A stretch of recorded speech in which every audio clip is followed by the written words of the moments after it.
The crowd erupted in laughter as another shot went wide. "Maybe try aiming this time, old man," someone shouted from the back. Marcus Thompson stood quietly at the firing line, his weathered hands steady despite the ridicule echoing around the indoor shooting range. What they didn't know was that those same hands had once held the record for the longest confirmed kill in British military history. What they couldn't see was the storm brewing behind his calm grey eyes, the same eyes that had tracked targets through Afghan mountains and Iraqi deserts for over 2 decades as one of the SAS's most lethal snipers. Today, these weekend warriors and armchair soldiers were about to learn why you should never judge a wolf by his sheep's clothing. The fluorescent lights buzzed overhead at Precision Point shooting range, casting harsh shadows across the concrete floor where spent shell casings glittered like fallen stars. It was a typical Saturday afternoon, the kind that drew gun enthusiasts, weekend warriors, and curious civilians looking for an adrenaline rush. The air hung thick with the acrid smell of gunpowder and the metallic tang of lead, while the constant percussion of gunfire created a symphony that most patrons had grown to love. Marcus Thompson stepped through the glass doors at exactly 2 o'clock. His military-issued watch keeping perfect time, as it had for the past 25 years. At 52, he carried himself with the quiet dignity of a man who had seen too much but spoken too little about it. His grey hair was cropped short. Not quite military regulation, but close enough to hint at his past. The lines around his eyes told stories of desert sun and mountain snow, of nights spent motionless in hostile territory, waiting for the perfect moment to pull a trigger that could change the course of history. He wore simple civilian clothes, dark jeans, a plain black polo shirt, and worn leather boots that had walked through more countries than most people could name on a map. Nothing about his appearance screamed elite soldier, which was exactly how he preferred it. In his world, the most dangerous predators were often the ones that looked the most ordinary. The range was busier than usual, filled with the weekend crowd that Marcus had come to recognize over the past few months, since his retirement from active duty. There was Brad Morrison, a local real estate agent who claimed to have been a Marine but whose military knowledge came mostly from action movies. He was holding court near Lane 5, regaling a small group with exaggerated tales of combat that Marcus knew were pure fiction. His expensive tactical gear and custom rifle cost more than most people's cars, yet his shooting stance suggested he learned everything he knew from video games. Next to him stood Derek Collins, a security guard who worked at the local mall and spent his weekends pretending to be special forces. He wore camouflage pants and a black tactical vest, covered in pouches and patches from military units he had never served in. His movements were theatrical, designed more for show than function, and his constant need to demonstrate his expertise to anyone within earshot revealed his deep insecurity about his lack of real experience. The group around them consisted of similar characters, men mostly, ranging from their 20s to their 50s, all united by their shared delusion of tactical superiority and their complete ignorance of what real combat actually entailed. They spoke in loud voices about weapons systems they had never used, quoted statistics from military forums, and critiqued the performance of soldiers they had never met in wars they had never fought. Marcus observed them quietly as he approached the counter to rent his lane and ammunition. Sarah Chen, the range manager, looked up from her paperwork with a smile. She was one of the few people at the Grange who treated him with simple respect, asking no questions about his background and making no assumptions about his abilities. Her father had been a Vietnam veteran, and she had learned early in life to recognize the quiet dignity that often accompanied those who had truly served. "Afternoon, Marcus," she said, sliding the rental agreement across the counter. "Your usual setup?" "Please," he replied, his voice carrying the slight rasp of a man who had spent years communicating in whispers. "Lane 12, if it's available." Lane 12 was at the far end of the range, away from the crowd and their constant chatter. It offered Marcus the solitude he preferred, and the space he needed to practice without distraction. Sarah handed him his lane assignment along with a basic rifle rental. Nothing fancy, just a standard hunting rifle that any civilian could purchase at a sporting goods store. As Marcus made his way to his assigned position, the conversation from Brad Morrison's group grew louder and more animated. They were discussing the recent news about military snipers and their record-breaking shots, each man trying to outdo the others with increasingly absurd claims about their own shooting abilities. "I'm telling you," Brad was saying, adjusting his expensive scope for the 3rd time in 5 minutes. "These military guys get way too much credit. Half of what they do is just luck and technology. Give me the same equipment and training time, and I could match any of their records." Derek nodded enthusiastically, despite having never hit a target beyond 50 yards consistently. "Exactly. Plus, they're shooting at people who can't shoot back half the time. Try doing what we do here, with the pressure of competition and people watching. That takes real skill. The irony of his statement was lost on everyone except Marcus, who quietly began setting up his equipment at lane 12. He had spent countless hours in situations where people were definitely shooting back, where the difference between a perfect shot and a near miss was measured in heartbeats and human lives. But he said nothing, simply began the methodical process of preparing his rifle. His movements were economical and precise, each action serving a specific purpose without wasted motion. He adjusted the basic scope that came with the rental rifle, knowing that its limitations would make his task more challenging but not impossible. Years of working with whatever equipment was available in hostile environments had taught him that skill mattered far more than gear. The targets at lane 12 were set at various distances, from 25 yards for beginners to 300 yards for advanced shooters.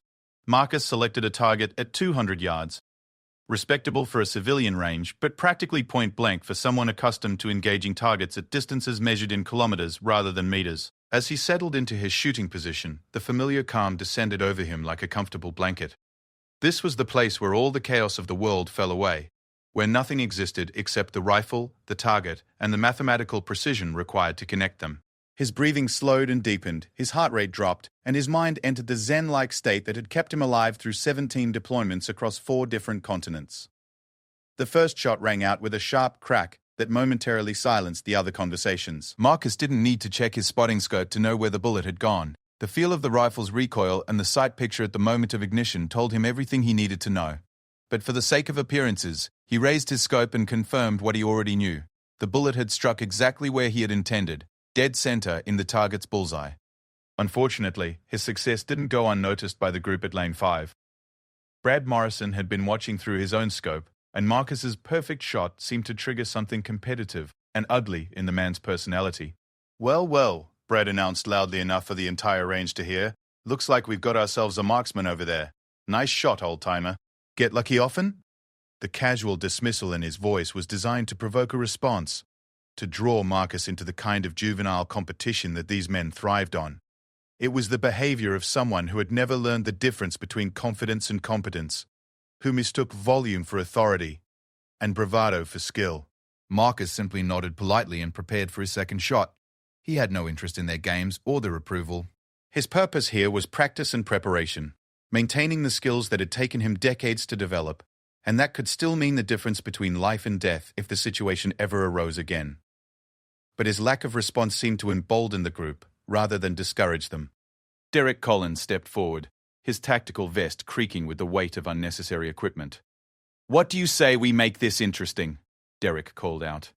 "Little friendly competition between the lanes? See who's really got the skills around here?" The suggestion was met with enthusiastic agreement from the group, all of whom seemed to view Marcus as an easy target for their collective ego. They saw an older man with basic equipment and assumed he would provide them with an opportunity to demonstrate their superiority. It was the kind of mistake that Marcus had seen countless enemies make over the years, underestimating an opponent based on appearances rather than capabilities. Marcus continued his shooting routine, sending 3 more rounds down range with mechanical precision.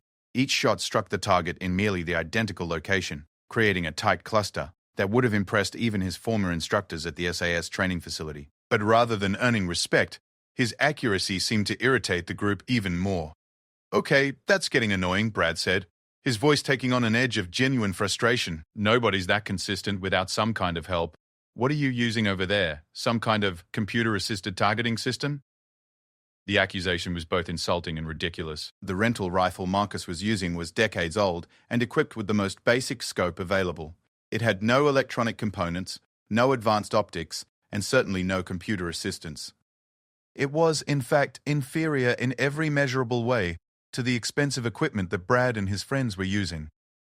But Marcus understood that logic and evidence would not penetrate the wall of ego and self-deception that these men had built around themselves. They had invested too much of their identity in their perceived expertise to allow reality to intrude.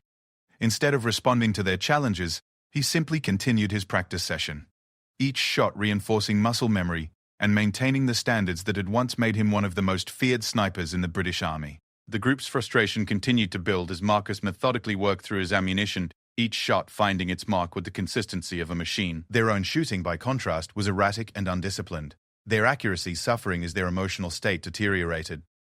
The contrast between Marcus's calm professionalism and their increasingly desperate attempts to match his performance was becoming obvious to everyone in the facility. Sarah Chen watched the developing situation from behind the counter, recognizing the signs of trouble that she had seen too many times before.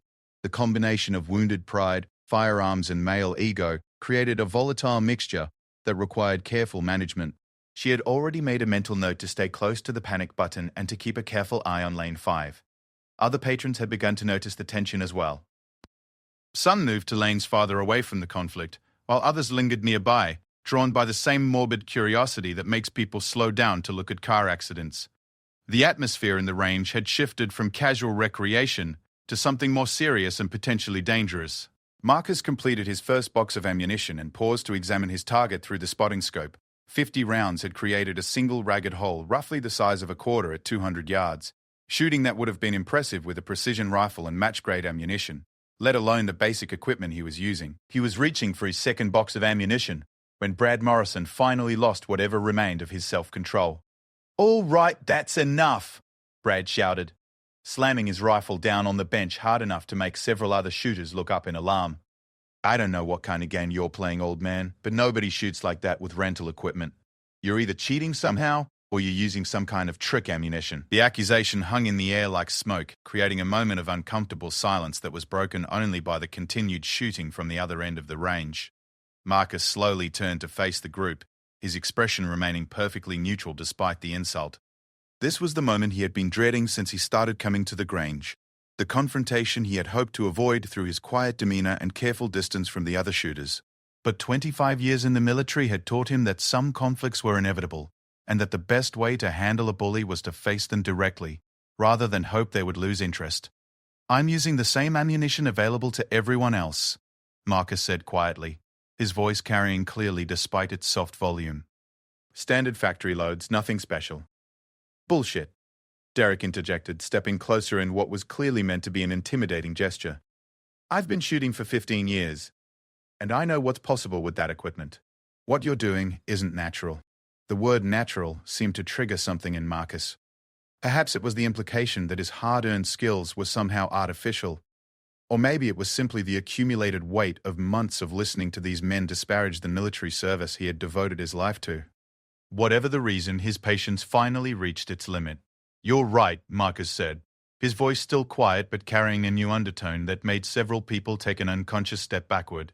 "What I'm doing isn't natural. It's the result of 25 years of training, 17 combat deployments, and more time behind a rifle than you've spent talking about rifles." The simple statement carried more weight than all of Brad and Derek's bluster combined. There was something in Marcus's tone, his posture, and his eyes that suggested this was not a man given to exaggeration or empty boasts. For the first time since the confrontation began, the group seemed to realize they might have misjudged their opponent. But pride and momentum carried them forward, even as wisdom suggested retreat. 25 years of what?" Brad asked, though his voice had lost some of its earlier confidence. "What branch? What unit?" Marcus considered his response carefully. He had spent his entire post-military life trying to maintain his anonymity, to blend into civilian society without the complications that came with his reputation. But these men had forced his hand, and sometimes the only way to end a fight was to demonstrate overwhelming superiority. "Special Air Service," he said simply. "First Squadron. 19 years active duty, 6 years as an instructor and consultant." The effect was immediate and dramatic. Everyone within earshot knew enough about military special forces to understand what the SAS represented. Even Derek Collins, despite his manufactured military persona, knew better than to challenge the credentials of Britain's most elite fighting unit. But Brad Morrison, perhaps driven by desperation or simply too invested in his public image to back down gracefully, made the mistake that would define the rest of the afternoon. "Prove it," he said, his voice cracking slightly with nervous energy. "If you're really this hotshot military sniper, then prove it. Let's see what you can do when there's actually some pressure involved." Marcus studied the man carefully, recognizing the look of someone who had painted himself into a corner and was now looking for any way out that didn't involve admitting error. He felt a familiar mixture of pity and irritation. Pity for a man whose insecurity had driven him to this point, and irritation at being forced into a situation he had tried so hard to avoid. "What did you have in mind?" Marcus asked, already knowing he would regret whatever came next. The challenge that Brad Morrison proposed was simple in concept but devastating in its implications. He suggested a shooting competition that would settle the question of Marcus's abilities once and for all. 3 stages of increasing difficulty, with each man putting up $100 as a stake. Winner takes all, and more importantly, bragging rights that would establish the pecking order at precision point once and for all.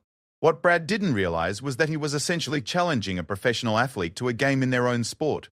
It was the equivalent of a weekend golfer challenging Tiger Woods to 18 holes, or an amateur boxer stepping into the ring with a heavyweight champion. The outcome was predetermined by years of training and experience that couldn't be overcome by equipment or enthusiasm. But Marcus found himself in an impossible position. Declining the challenge would be seen as backing down, confirming the group's suspicion that his earlier shooting had been somehow fraudulent. Accepting it would mean revealing capabilities that he had spent years trying to keep hidden, potentially exposing his identity and destroying the quiet retirement he had worked so hard to build. Sarah Chen watched the developing situation with growing concern. As range manager, she had the authority to shut down any competition that seemed likely to create problems. But she also recognized that sometimes the only way to diffuse tension was to let it play out under controlled circumstances. The alternative, having this conflict spill over into the parking lot or continue to simmer until it erupted in a more dangerous setting, seemed worse than allowing a supervised shooting match. "Gentlemen," she announced, stepping forward with the authority that came from managing armed civilians on a daily basis. "If you're going to do this, we're going to do it properly. Official scoring, neutral observers, and strict safety protocols. Anyone who can't handle those terms can leave right now." Her intervention provided Marcus with one final opportunity to extract himself from the situation with dignity and tact. But as he looked around the range, seeing the expectant faces of the other patrons and the barely concealed excitement of men eager to witness what they perceived as a comeuppance for someone who had dared to outshine them, he realized that retreat was no longer an option. The first stage of the competition was relatively simple: 10 shots at 100 yards scored by standard bullseye targets. It was the kind of shooting that any competent marksman should be able to handle, designed to establish a baseline before moving on to more challenging tasks. Brad Morrison went first, taking his time to adjust his equipment and settle into what he believed was the proper shooting position. His expensive rifle was topped with a high magnification scope that cost more than most people's monthly rent, and his shooting bench was arranged with the precision of an operating room. He had custom ammunition loaded to exact specifications, a chronograph to measure velocity, and a wind meter to account for atmospheric conditions. Despite all this technological assistance, his shooting was mediocre at best. His 10 shots created a pattern roughly 8 inches across, with several rounds barely clipping the edge of the scoring rings. It was the kind of accuracy that might be acceptable for hunting large game at close range, but fell far short of what true precision shooting required. Still, Brad seemed pleased with his performance, confident that his expensive equipment and careful preparation had given him an insurmountable advantage. He stepped back from the line with a satisfied smile, already preparing his victory speech for what he assumed would be Marcus's inevitable failure. Derek Collins followed with similar results. His tactical approach involved an elaborate ritual of checking and rechecking his equipment, adjusting his shooting position multiple times, and muttering tactical jargon under his breath, as if he were calling in airstrikes rather than shooting at paper targets. His final score was actually worse than Brad's, but he compensated for accuracy with an impressive display of equipment manipulation that was clearly designed to impress the observers. Marcus approached the shooting line with none of the theatrical preparation that had characterized his opponent's performances. He made a few minor adjustments to his rifle's scope, checked that his shooting position provided proper support, and then simply began shooting. No elaborate rituals, no excessive equipment checks, no dramatic pauses for effect. His first shot punched through the target's center ring with surgical precision. The second shot enlarged the same hole. By the fifth shot, the observers realized they were witnessing something far beyond ordinary marksmanship. Marcus's final 10 shots created a single ragged hole that could have been covered by a silver dollar, demonstrating a level of consistency that left no doubt about his capabilities. The silence that followed his final shot was profound and uncomfortable. Everyone present understood that they had just witnessed shooting that belonged in a different category entirely, performed by someone whose skills had been forged in circumstances that none of them could imagine. Brad Morrison stared at Marcus's target through his spotting scope, his face cycling through a range of emotions that included disbelief, anger, and something that might have been fear. This was not going according to his plan. Instead of exposing Marcus as a fraud, the first stage had revealed him to be exactly what he claimed to be, a professional whose abilities made their weekend warrior pretensions look childish by comparison. "Lucky group," Derek muttered, though his voice lacked conviction. "Let's see you do that when the pressure really gets turned up." The second stage moved the targets back to 200 yards and added a time constraint. Each shooter would have 60 seconds to fire 10 rounds, with accuracy and speed both factoring into the final score. It was designed to simulate the kind of pressure shooting that might be encountered in hunting scenarios or competitive matches. For Brad and Derek, the time pressure proved disastrous. Their elaborate pre-shot routines, impressive when time was unlimited, became liabilities when the clock was running. Both men rushed their shots, trying to beat the timer while maintaining accuracy, and succeeded in neither goal. Their groups opened up significantly, with several shots missing the target entirely in their haste to complete the stage.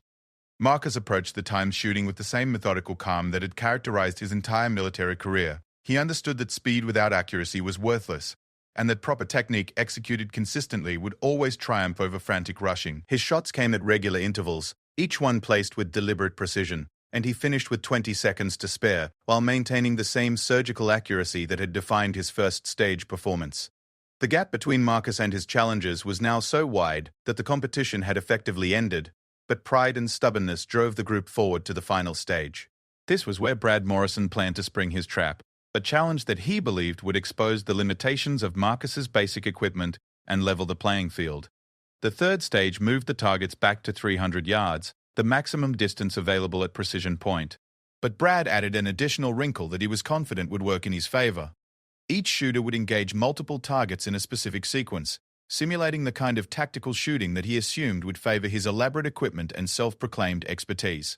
5 targets were arranged at different positions across the 300-yard line, each one smaller than standard bullseyes and marked with numbers that corresponded to the required shooting sequence. The shooter would have to engage target 1, then target 3, then target 5, then target 2, then target 4, with no more than 30 seconds between shots to prevent careful re-aiming. It was, Brad believed, the kind of challenge that would require the expensive equipment and tactical knowledge that he possessed in abundance.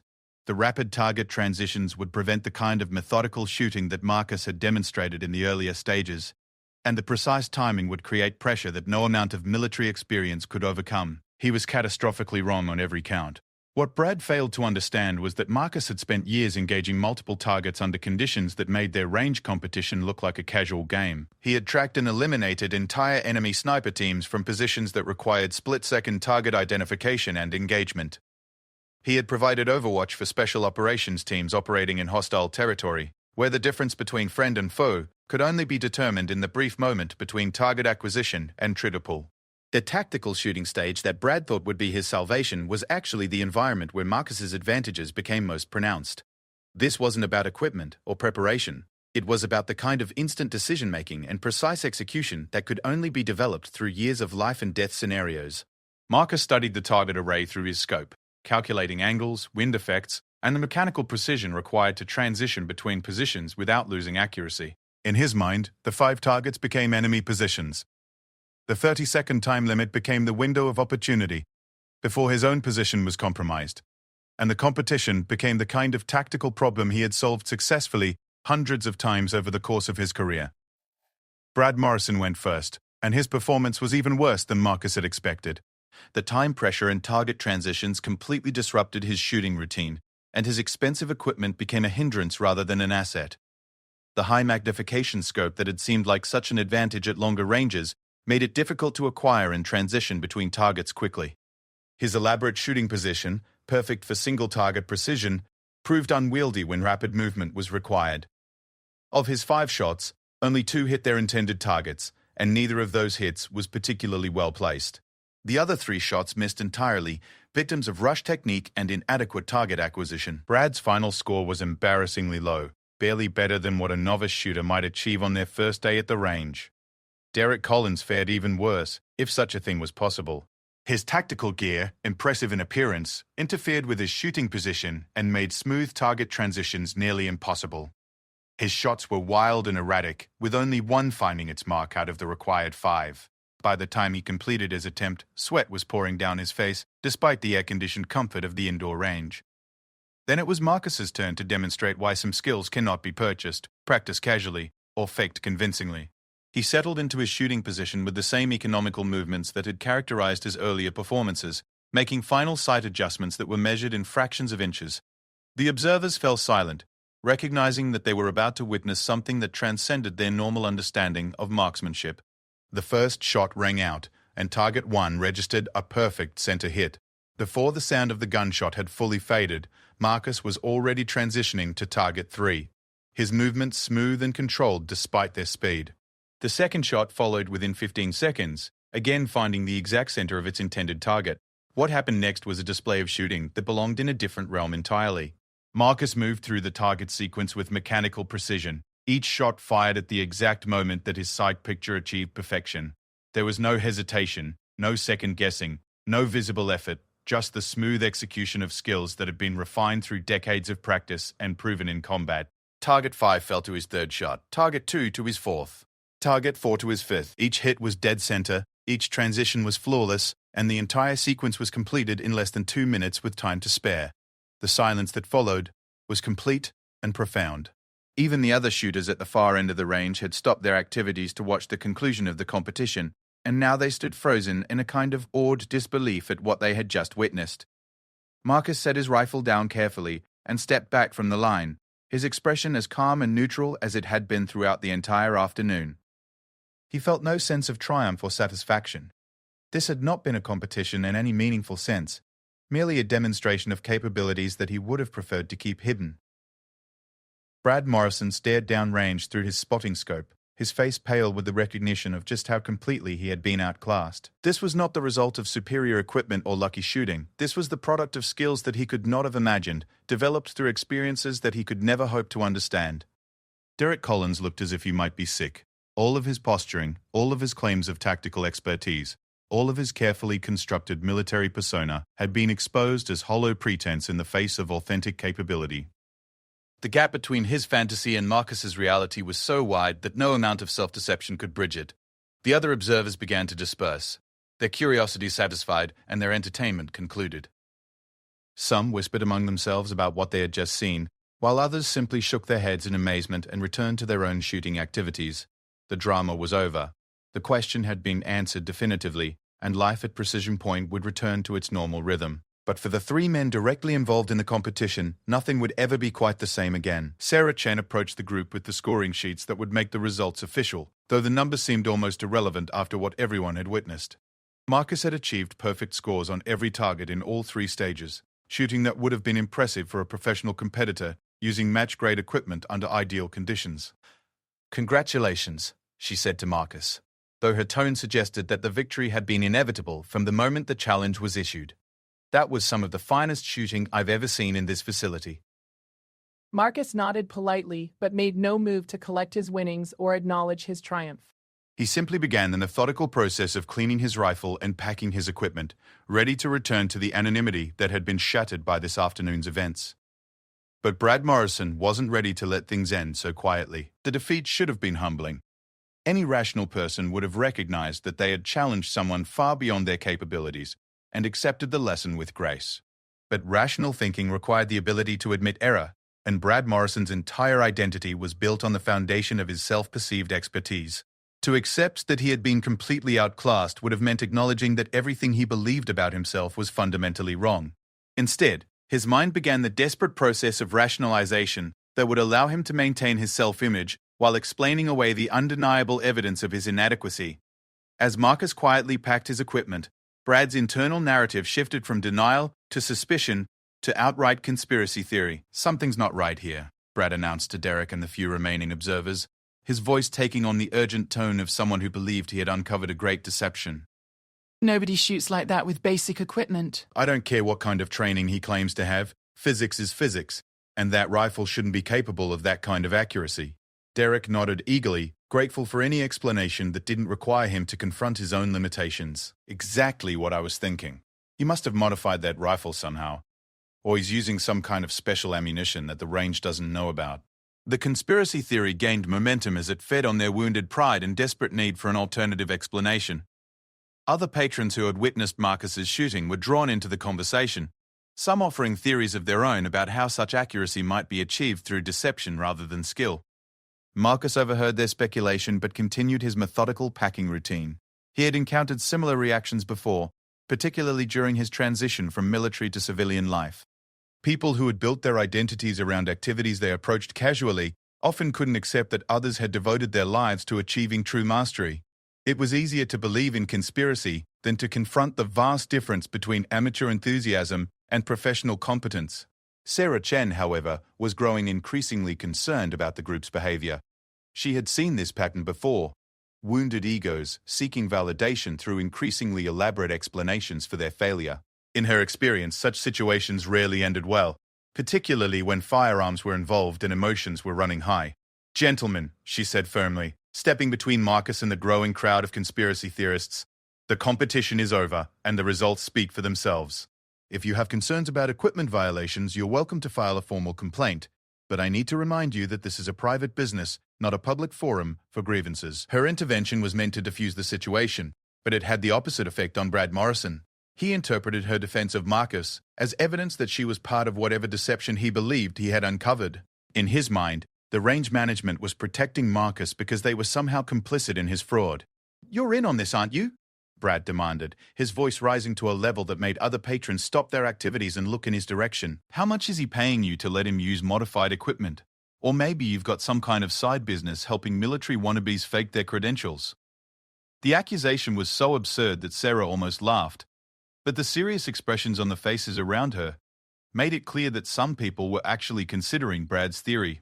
The situation was rapidly escalating beyond her ability to manage through reasonable discussion. Marcus finished packing his rifle case and turned to face the group, recognizing that his attempt to avoid confrontation had failed completely. The whispered conversations and hostile stares made it clear that his demonstration of skill had created more problems than it had solved. These men were not going to accept defeat gracefully, and their need for an alternative explanation was driving them toward increasingly dangerous territory. "The rifle is available for inspection," Marcus said quietly, his voice carrying clearly despite its low volume. "Standard factory specifications, no modifications. The ammunition came from your own supply, selected at random. The targets were provided by the range and placed by neutral parties. If you believe there was some kind of fraud, I invite you to identify exactly what you think I did and how I accomplished it." His calm response was intended to demonstrate the absurdity of their conspiracy theories by forcing them to provide specific details rather than vague accusations. But logic and evidence had long since ceased to be factors in this confrontation. The group's need to maintain their self-image had created a reality where any evidence of Marcus's skill became proof of his deception. "Nice try," Derek said, stepping closer in what was clearly meant to be an intimidating gesture. "But we're not idiots. Nobody develops skills like that without years of practice, and if you really had that kind of training, you'd be competing professionally or working as an instructor, not hanging around civilian ranges pretending to be just another shooter." The irony of his statement was breathtaking. Derek was absolutely correct that such skills required years of professional training, but his conclusion that Marcus must therefore be fraudulent demonstrated the kind of circular reasoning that made rational discussion impossible. He couldn't conceive of a legitimate reason why someone with elite military training might choose to maintain a low profile in civilian life. Marcus felt the familiar weight of decisions that had followed him from the battlefield to retirement. In military service, his reputation had been an asset. Enemies feared him, allies trusted him, and his effectiveness depended partly on his known capabilities. But in civilian life, that same reputation had become a burden, attracting unwanted attention and creating complications that he had hoped to avoid.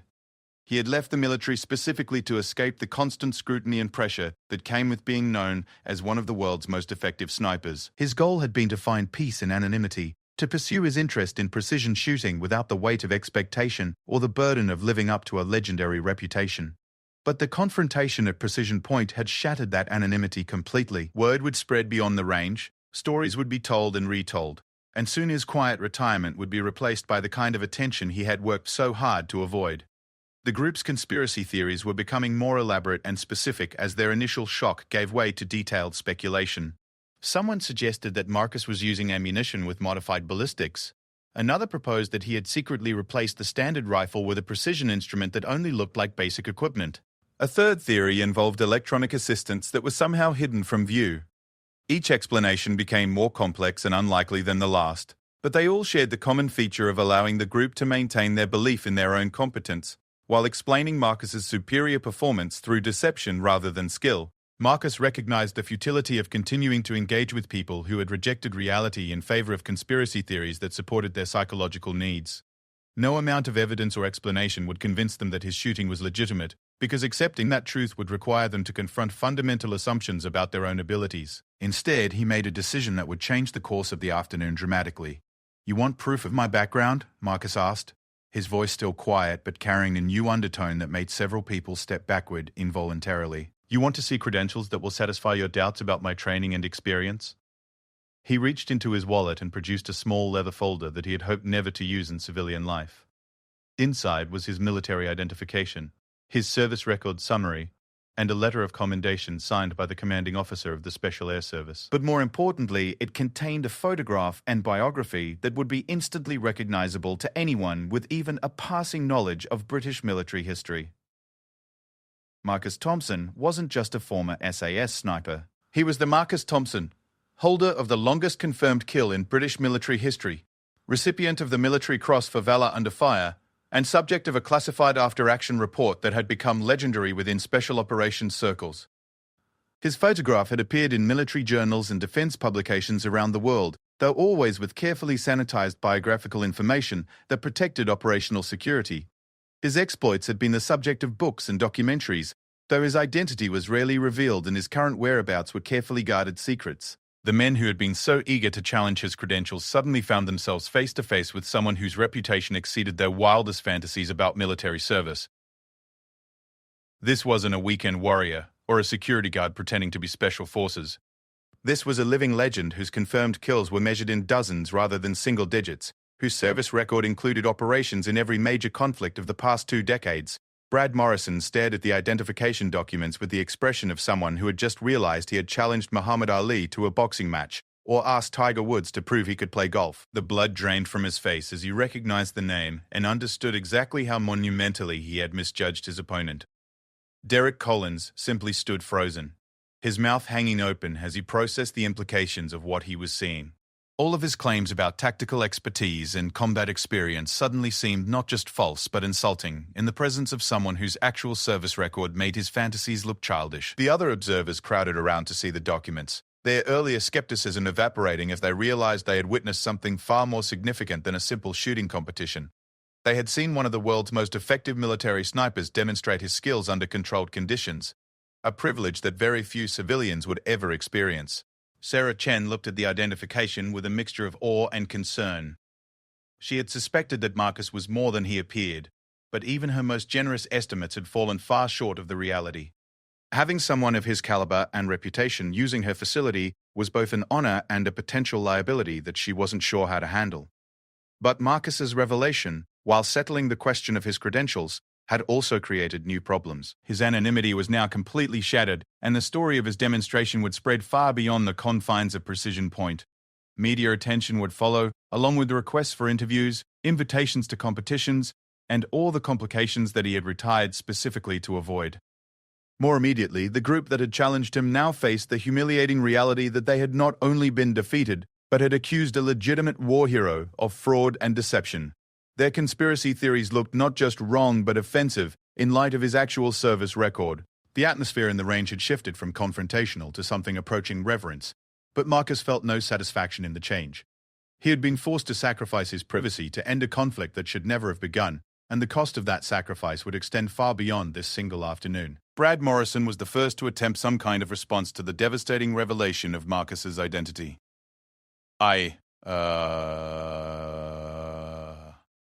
We didn't know, he stammered, his earlier confidence completely evaporated. If you had just told us from the beginning who you were, none of this would have happened. It was exactly the wrong thing to say. Marcus's expression hardened as he considered the implications of Brad's statement. The suggestion that respect and basic courtesy should depend on credentials and reputation rather than simple human decency. "So my shooting was only legitimate after you learned my name?" Marcus asked, his voice carrying a dangerous edge that made everyone within earshot pay attention. "My accuracy was suspicious when you thought I was nobody, but acceptable now that you know I'm somebody?" The question exposed the fundamental flaw in the group's reasoning and the shallow nature of their respect. They hadn't challenged his shooting because they doubted its authenticity. They had challenged it because they couldn't accept being outperformed by someone they considered beneath them. Derek tried to salvage the situation with an explanation that only made things worse. "It's not like that," he protested. "It's just that your shooting was so good. It seemed impossible for a regular person. If we had known you were SAS, we would have understood that it was normal for someone with your training." Normal? Marcus repeated, his voice rising slightly for the first time in the conversation. "You think what you saw today was normal? You think 17 combat deployments and 2 decades of training are normal? You think the men I served with would consider any of this normal?" His anger was controlled but unmistakable, and it was directed not just at the individuals who had challenged him, but at the broader attitude they represented. The casual dismissal of military service, the assumption that elite skills could be easily replicated, the belief that respect was conditional on credentials, all of it represented a fundamental misunderstanding of what service and sacrifice actually meant. The confrontation had evolved from a simple shooting competition to something much more serious, a conflict over respect, identity, and the value of genuine expertise in a world increasingly dominated by superficial impressions and social media personas. And Marcus was just getting started. The revelation of Marcus Thompson's true identity had created a moment of stunned silence that stretched across the entire range. Even shooters at the far end had stopped their activities to witness what was clearly an extraordinary confrontation. The air seemed to vibrate with tension as the implications of Brad Morrison's challenge to a legendary military figure became clear to everyone present. But Marcus wasn't finished. The anger that had been building throughout the afternoon, through months of listening to these men disparage the military service he had devoted his life to, finally found its voice. These weekend warriors who played dress-up in tactical gear while claiming expertise they had never earned were about to receive an education in the difference between fantasy and reality. "You want to know what normal looks like?" Marcus asked, his voice carrying the authority of someone accustomed to being obeyed without question. "Normal is 3 months of selection training where 90% of candidates fail before they even reach the advanced courses. Normal is spending 2 years learning to shoot before you're trusted with your first operational assignment." He stepped closer to the group, his presence seeming to fill the space around them despite his average height and unremarkable appearance. This was the predator finally emerging from behind his sheep's clothing, and the effect was immediate and profound. Normal is lying motionless in a hide position for 18 hours, waiting for a single shot that might never come. Normal is engaging targets at distances where you can't see the impact without optical assistance, in weather conditions that would send you running for shelter while people are actively trying to kill you. The group had backed away unconsciously, their earlier bravado completely evaporated in the face of authentic authority and genuine anger. Brad Morrison looked as if he wanted to disappear entirely, while Derek Collins seemed to be reconsidering every decision that had led him to this moment. "Normal," Marcus continued, his voice gaining intensity with each word, "is carrying the responsibility of knowing that your accuracy determines whether your teammates come home alive. It's making shots that save lives and missing shots that cost them. It's living with the weight of those decisions for the rest of your life." Sarah Chen watched the confrontation with growing concern, recognizing that the situation had moved far beyond anything her standard conflict resolution procedures were designed to handle. Marcus's anger was controlled but unmistakable, and his reputation suggested that he was capable of responses that would create problems for everyone involved. "Marcus," she said carefully, stepping forward with the authority of someone responsible for maintaining order in her facility, "I think everyone understands the point you're making. Maybe we should all take a step back and let this situation cool down." But Marcus wasn't ready to let the matter drop. These men had forced him to reveal his identity, had accused him of fraud, and had demonstrated exactly the kind of ignorant disrespect for military service that he had encountered too often in civilian life. If he was going to pay the price of exposure, he was going to make sure the lesson was complete and memorable. "You think what you saw today was impressive?" Marcus asked, ignoring Sarah's attempt at intervention. "That was me holding back. That was me using basic equipment at short range under perfect conditions with no pressure except your wounded pride." He gestured toward the targets downrange, where the evidence of his shooting was still clearly visible to anyone with binoculars or a spotting scope. "You want to see what 25 years of real training looks like? What combat experience actually means? I'll show you the difference between playing soldier and being one." The challenge in his voice was unmistakable, but it wasn't directed at competition or sport. This was about education, a harsh lesson that these men clearly needed and that Marcus was uniquely qualified to provide. Brad Morrison made one final attempt to salvage his dignity and extract himself from a situation that had gone far beyond his ability to control. "Look, we get it," he said, his voice shaking with a mixture of fear and embarrassment. "You're the real deal, and we're just weekend shooters. We made a mistake challenging you, and we're sorry. Can't we just call it even and move on?" The apology was reasonable and appropriate, but it came too late and missed the point entirely. This had never been about Marcus's ego or need for validation. It had been about respect. Respect for service, for expertise, and for the sacrifices that real soldiers made while these men played at being warriors. "Even?" Marcus repeated, his tone suggesting that Brad's concept of fairness was as flawed as his understanding of marksmanship. "You think what happened here was about us being even?" He looked around the range, taking in the faces of everyone who had witnessed the afternoon's events. Some showed appropriate respect and understanding, but others still displayed the kind of skepticism and entitlement that had started this entire confrontation. "This wasn't about competition," Marcus said, his voice carrying to every corner of the facility. "This was about you assuming that your amateur enthusiasm made you qualified to judge professional competence. It was about you believing that expensive equipment could substitute for years of training and experience." Derek Collins made the mistake of trying to defend the group's earlier behavior. "We just wanted to see if you could back up your shooting," he said weakly. "Anyone can get lucky with a few good shots. We wanted to see if you were consistent." The statement revealed such a fundamental misunderstanding of what they had witnessed that Marcus almost laughed. These men had seen him demonstrate consistency that exceeded anything in their experience, and they still didn't comprehend what they were looking at. "Consistent?" Marcus asked, his voice taking on a dangerous edge. "You want to see consistent?" Without warning, he moved to the equipment rack and selected another rental rifle, an older model in even worse condition than the one he had used for the competition. The weapon showed obvious signs of wear, with a stock that had been repaired multiple times and a scope that was clearly not properly calibrated. "Sarah," Marcus called to the range manager, "I need 5 targets at maximum range, and I need them placed in positions that will require holdover calculations for bullet drop." Sarah hesitated, recognizing that whatever Marcus was planning would far exceed the normal parameters of her facility's operations. But she also understood that attempting to stop him at this point would likely create more problems than allowing him to proceed. "Marcus, I don't think—" she began, but he cut her off with a look that suggested further interference would not be welcome. 5 targets, he repeated, his voice carrying the kind of authority that had commanded special operations teams in hostile territory. Maximum range. Varying positions. The targets were set, placed at distances and positions that would challenge even experienced competitive shooters using match-grade equipment. The angles required complex calculations for bullet trajectory, wind drift, and the mechanical limitations of the basic rifle Marcus had selected. What followed was a demonstration that transcended anything the observers had imagined possible.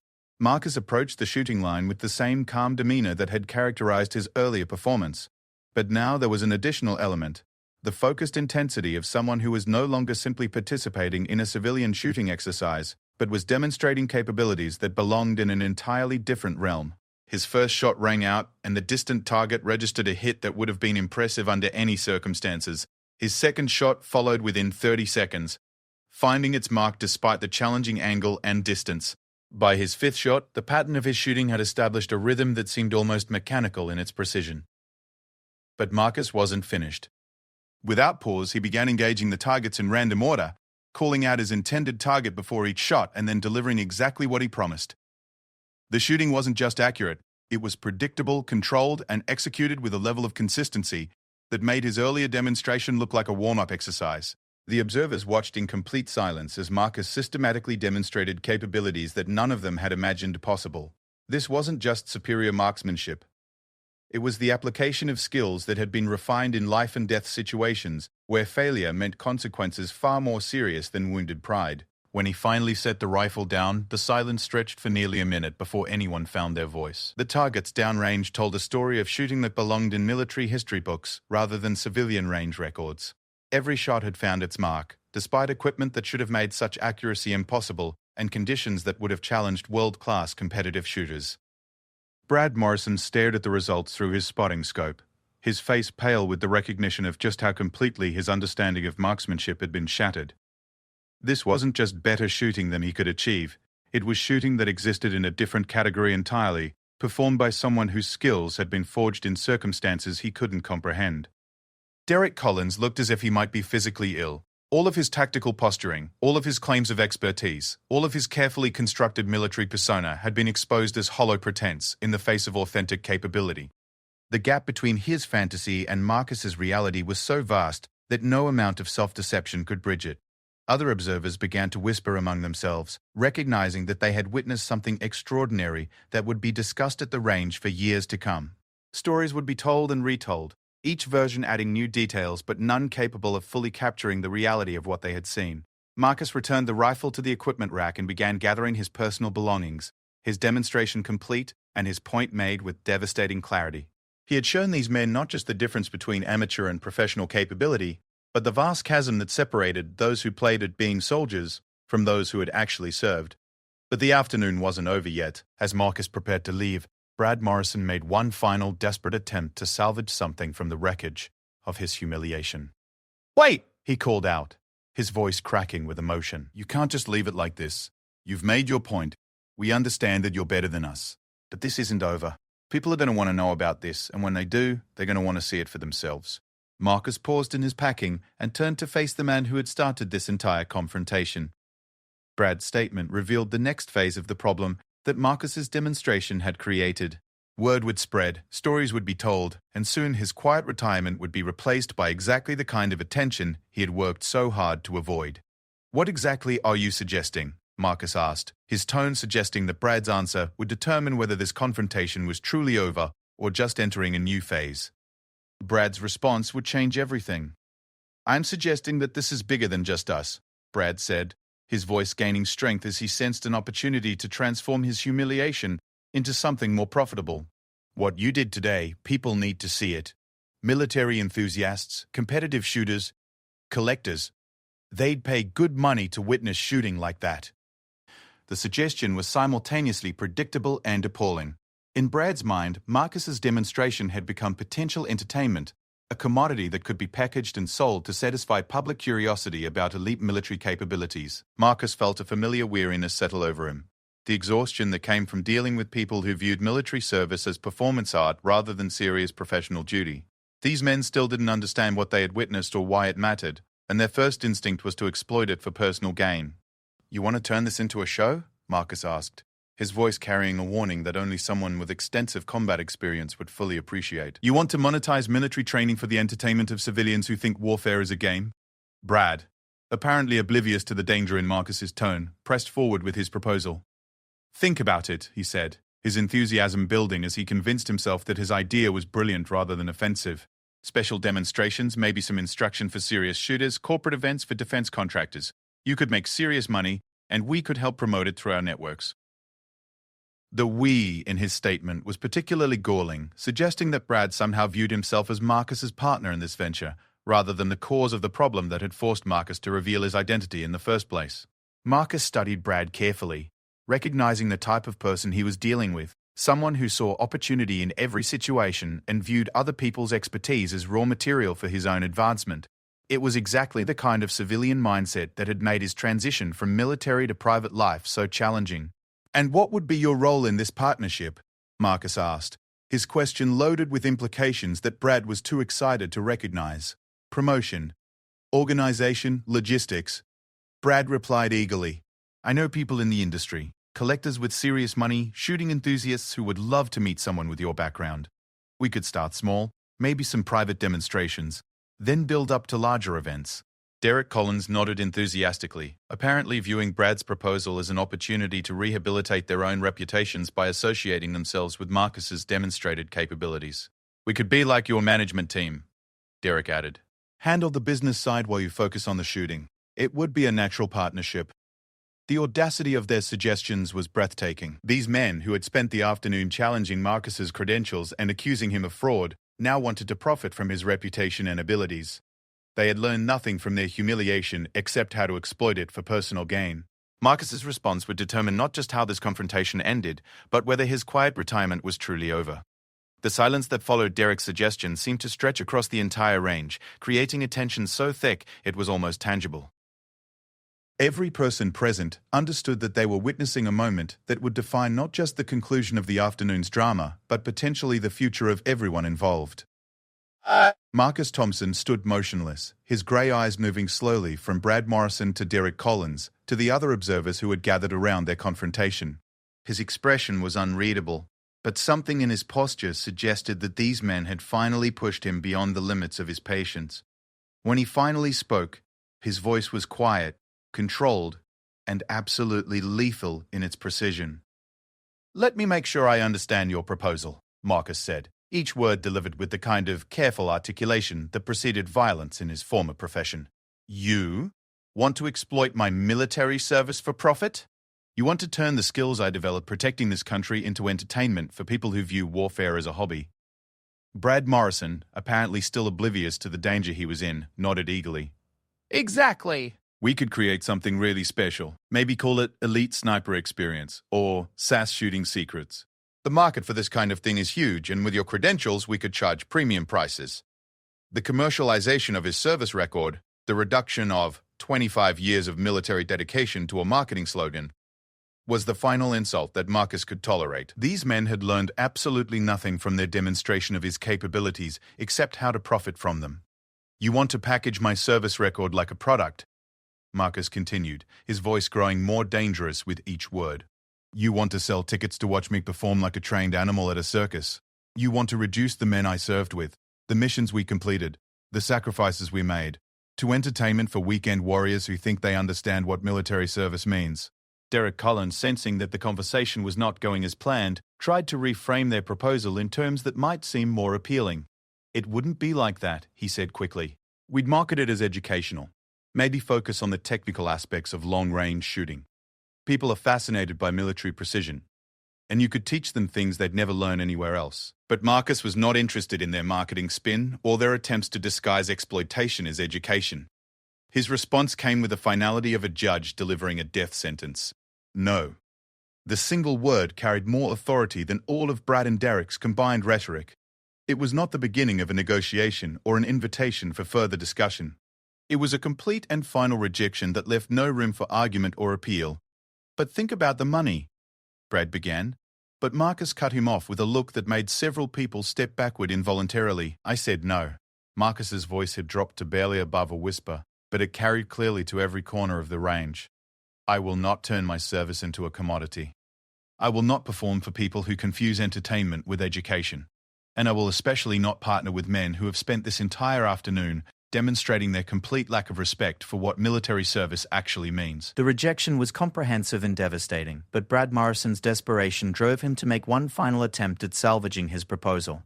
"You're making a mistake," he said, his voice taking on a pleading quality that revealed just how much he had invested in the idea of profiting from Marcus's reputation. "This could be worth millions. Corporate training programs, international demonstrations, maybe even a television series. You'd be throwing away the opportunity of a lifetime." Marcus studied Brad with the kind of cold assessment that he had once reserved for enemy combatants, recognizing in him the type of person who viewed everything and everyone as potential resources to be exploited for personal gain. "The only mistake I made," Marcus said quietly, "was allowing this confrontation to continue as long as I did. The only thing I'm throwing away is the chance to watch you profit from skills that cost other men their lives to develop." The reference to the human cost of his expertise seemed to penetrate even Brad's commercial enthusiasm, reminding everyone present that the shooting they had witnessed was not just the result of training and practice, but of experiences that had been purchased with blood and sacrifice. Sarah Chen, who had been monitoring the increasingly tense conversation from behind her counter, finally decided that the situation had reached the point where her intervention was not just appropriate but necessary. "Gentlemen," she announced in a voice that carried the authority of someone accustomed to managing armed civilians, "I think this conversation has run its course. Mr. Thompson, your demonstration was remarkable, and I'm honored to have witnessed it. But I think it would be best for everyone if we allowed the situation to conclude before it escalates any further." Her suggestion was reasonable and appropriate, but it came too late to prevent the final exchange that would define how this confrontation ended. Marcus nodded to Sarah, recognizing her attempt to defuse the situation and restore order to her facility. But his business with Brad Morrison and Derek Collins was not quite finished. "You're absolutely right," Marcus said to Sarah, then turned back to face the two men who had created this entire situation. "But before I leave, I want to make sure that everyone understands exactly what happened here today and what it means going forward." He stepped closer to Brad and Derek, close enough that his words would carry the full weight of his presence and authority. What you witnessed today was not a demonstration for your entertainment. It was not an audition for your business proposals. It was the result of 25 years of service to this country, including skills that were developed in situations where failure meant death for me and my teammates. His voice carried the kind of quiet intensity that made grown men pay attention, and every word was delivered with the precision of someone accustomed to being obeyed without question. Those skills are not for sale. They are not available for commercialization. They are not party tricks to be performed for the amusement of people who have never put their lives on the line for anything more serious than a parking space. Brad Morrison opened his mouth to respond, but Marcus continued before he could speak. You challenged my credentials because you couldn't accept that someone might be better than you without expensive equipment and elaborate preparation. You accused me of fraud because your egos couldn't tolerate being outperformed by someone you considered beneath you. And when you learned who I was, your first instinct was to figure out how to profit from my reputation. The indictment was complete and devastating, laying bare the character flaws that had driven the entire confrontation from beginning to end. That tells me everything I need to know about who you are and what you value. And it tells me that no amount of demonstration or explanation will ever teach you what you actually need to learn. Derek Collins made one final desperate attempt to salvage something from the wreckage of their encounter. We respect what you've done, he said, his voice shaking with emotion. We honor your service. We just thought that sharing your expertise might help other people understand what real military training looks like. Marcus considered Derek's words carefully, recognizing the attempt at sincerity, but also understanding that it came too late and missed the point entirely. Respect is not something you claim with words, Marcus replied. It's something you demonstrate with actions. And your actions today, from your initial challenge to your conspiracy theories to your commercial proposals, have shown me exactly how much respect you actually have for military service. He began gathering his equipment again, signaling that his part in this confrontation was finally coming to an end. You want to honor military service? Stop playing dress-up in tactical gear you haven't earned. Stop claiming expertise you don't possess. Stop treating warfare like a hobby and soldiers like entertainers. The suggestions were simple and direct, but Marcus knew that they would not be followed. These men were too invested in their fantasies and too committed to their delusions to change their behavior based on a single afternoon's education. As Marcus prepared to leave, the weight of the afternoon's events settled over him like a familiar burden. His quiet retirement was over, his anonymity was shattered, and the complications he had worked so hard to avoid were now inevitable. Word of his demonstration would spread, stories would be told and retold, and soon he would face exactly the kind of attention that had driven him to seek privacy in the first place. But there was also a sense of completion in what had happened. These men had forced him to demonstrate capabilities that he had hoped to keep hidden, but in doing so, they had also received an education that few civilians ever experienced. They had learned the difference between fantasy and reality, between amateur enthusiasm and professional competence, between playing soldier and being one. Whether they would remember those lessons or allow their wounded pride to drive them back into their comfortable delusions remained to be seen. Marcus completed his packing and headed toward the exit. But Brad Morrison made one final attempt to have the last word. "This isn't over," Brad called after him, his voice carrying a mixture of anger, humiliation, and threat. "People are going to hear about what happened here today. Your story is going to get out whether you cooperate or not." Marcus paused at the door and turned back to face the men who had started this entire confrontation. "You're absolutely right," he said, his voice carrying no trace of concern or intimidation. "People will hear about today. They'll hear about how you challenged someone you assumed was inferior, accused him of fraud when he proved you wrong, and then tried to profit from his reputation when you learned who he really was." He smiled for the first time all afternoon, but it was not a pleasant expression. "They'll hear about how you were completely outclassed by someone using basic equipment you could buy at any sporting goods store. They'll hear about how your expensive gear and elaborate preparation meant nothing when faced with actual competence." The smile faded, replaced by the kind of cold assessment that had once preceded sniper shots in hostile territory. "Most importantly, they'll hear about how you reacted when faced with real military expertise. Whether that reflects well on you or poorly is entirely up to them to decide." With that final observation, Marcus Thompson walked out of precision point shooting range and back into a world where his quiet retirement was no longer possible.